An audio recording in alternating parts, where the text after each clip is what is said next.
Strong market here in San Diego. Everything's clicking along fairly normally. Mm-hmm. The short sales are depleted from the marketplace. There's a few here and there, but there's always a bank owned, somebody who's in trouble everywhere. But all in all, very strong and healthy market, which is fantastic. So that brings us to our top 10, because everybody is concerned with, okay, I'm interested in maybe selling and upgrading or downgrading or whatever it is that they want to do. But what do I do to maximize my price? How do I get there? And this is what you have for us. What's number one? Number one is price your home aggressively. You don't want to price it too high. Mm-hmm.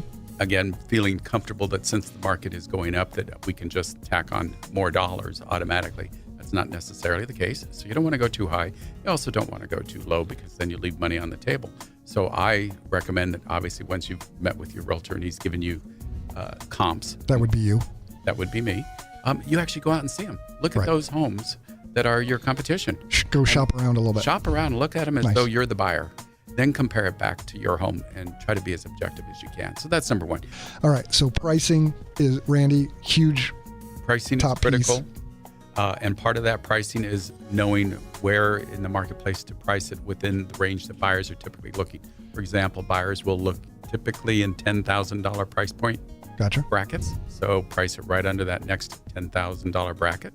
Also consider, and I know a lot of sellers don't like the idea of value range pricing, where you give it a low to a high range. Yeah, I'm confused by that. I'll be honest. It is confusing in that typically a buyer is going to come in at that low price or even below, and the seller's saying, why would I do that? Well, the reason why you do it is, instead of having just one price out there for your home, if you put a lower number on there, it opens up the negotiations to bring in an offer. Sure. And the reason why it opens up the negotiations is they may not have seen that house in the MLS if it hadn't had that lower price point attached to it.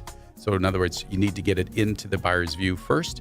Then they could say, oh, well, all right, it's in the range. We know they want the high end. We don't want to pay the high end. We want it at the low end. It at least opens up talks.